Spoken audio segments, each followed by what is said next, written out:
So, woke woman that wants to look like a guy actually ends up looking like a guy and now regrets looking and being treated like a guy. Folks, this is Fernando doing another video for the Modern Survivalist, and I cover these topics because this is what's happening in our society. There's always been stuff going on, but to this point in which it's being promoted, it's being targeting specifically children, which is the thing that worries me the most and the reason why I cover this so much in my channel. You want to stay on top of things. You want to know what's going on, because this can be something that your son, your daughter is watching on the cell phone. You think that they're chatting with friends? No, they may be getting brainwashed by this corrupt ideology that only causes pain and misery, as you see with this person. Let's first check it out and then talk about it. It's harder to build,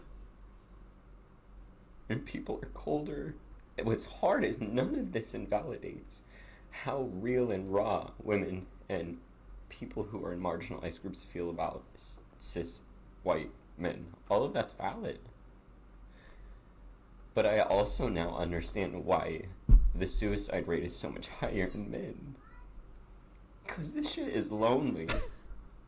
And I'm an emotionally mature man. Woman. I know how to build friendships, and it is still really, really hard. Try to think about how you can, in your small little community where you feel safe, can reach out to the men in your life and just help them feel maybe seen for a moment.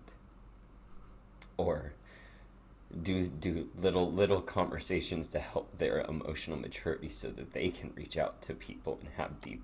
Why do you have to reach out to people and support and have conversations if cis white men, as she put it, are basically a scum of the earth? So on one hand, she says that cis white men are, well, basically deserve to be treated like shit. And then she cries because she now looks like a fucking cis white man. This, I mean,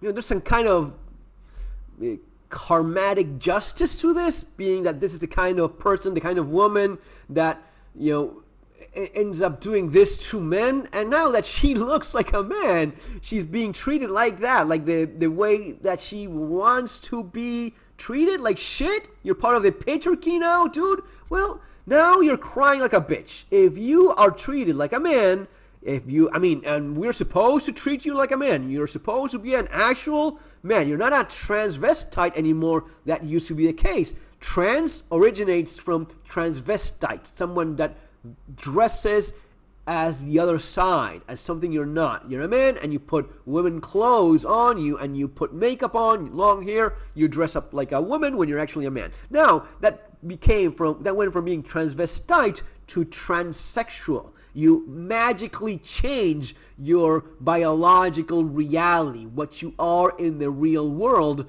magically transitions and becomes something else. This is the only case in which we don't consider this to be complete insanity. If I say that I transitioned into a tiger and I want to go into the zoo, into a tiger cage, you would consider me insane and throw me in an asylum. If I say that I dress up like an astronaut and I go to NASA or Elon Musk and SpaceX and I demand to be let into the next flight to space, I would be considered a crazy person and told, no, you're wearing a fucking costume, you're not an astronaut, get the hell out of here. If I consider myself a combat jet, like a physical machine, and I want to get into the next carrier into the Pacific, no, they would not allow me to hang there and waiting for takeoff, because I would be considered a crazy person. The only exception to that medical reality is if I say I'm a woman. If I now say I'm a woman, oh yeah,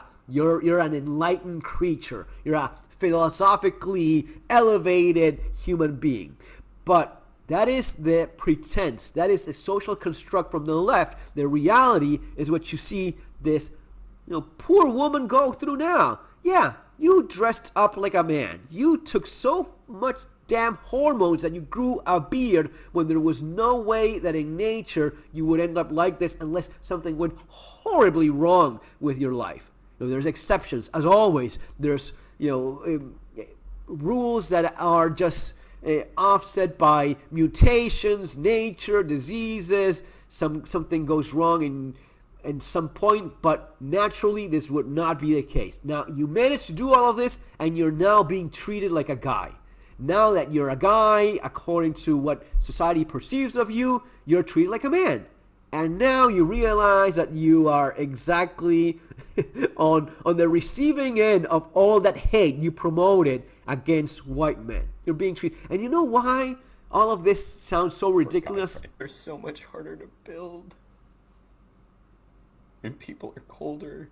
What's hard is none of this invalidates how real and raw women and people who are in marginalized groups feel about cis.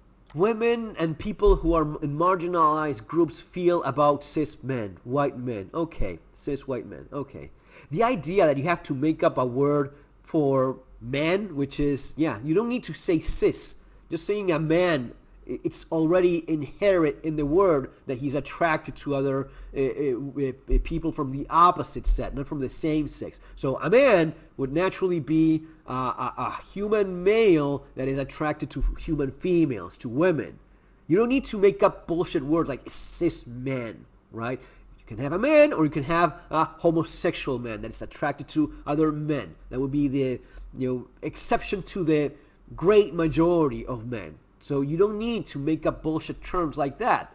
A biological man. Yeah, that's the only kind of man there is. The only kind, a cis biological male man. Yeah, man is good enough for anyone that hasn't gone down this woke ideology that they promote. So you could say that this is a person that, should we feel sorry for this woman that now realizes the shitty end of being a man? Because there's awesome things to being a man. Yes, you will be stronger. You wouldn't have to worry about the much tougher biological road that women have to go through, so as to have the blessing of being able to bear children, which is something that most women that I know would never change about themselves, ever.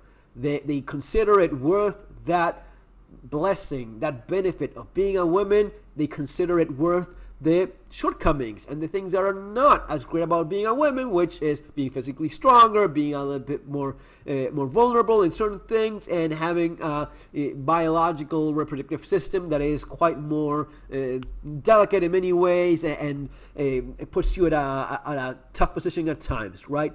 Basically what being a woman is about, just like what being a man is all about. When you're a man, you will have certain benefits, and you will have certain things, such as you will have more responsibilities. When shit goes down and someone needs to die, you will be one in the list. You will be the first one to go to war. You will be the first one to die in a fucking trench, like it's happening right now in some parts of the world. That's what's expected of you as a man. And if you don't like that, well, that's too bad, because that's how biology has made things, not only for men, but pretty much for all living creatures. And in terms of human beings, men are more disposable than women. And you have to be tougher. That's valid. But I also now understand why the suicide rate is so much higher in men. Because this shit is lonely. Shit is lonely. And I'm an emotionally mature man. Emotionally mature woman pretending to be a man. And no, the kind of sensitivity that women have is different from the kind of sensitivity that men have. Men, let's be completely honest, are not as depending on interaction with peers the same way women are. Women friends are different from guy friends. I have friends that I don't talk with for years. And you go, that's not even an effort. Okay, you know what? Most men that I know are kind of like that. There's exceptions as always. There's a guy that has a bunch of friends and they talk every weekend. Usually that's a gay guy, or that's a guy that's a little bit more social. But in general, man, you're a little bit less emotional needy, let's put it that way, compared to a woman that does require more about that peer social connection, maybe because of the differences in physical strength, in the way in which you socialize. You're required more to be a little bit more aggressive when you're a man, and that's how the rest of society will treat you. So they see this person that looks like a man and treat her like a man, and she doesn't like it, because no matter how much of a beard you have, no matter how much you dress like a dude, you're still a woman, and you will have those emotional needs. You will feel things different. You will have a different sensitivity to things that makes you a better mother, makes you a better woman, makes you a shitty, bitchy ass man. And that's what you end up turning into yourself. Guys, that's how things are. These are the kind of conversations you should have with your children when these topics come up. See you in our next video. Take care.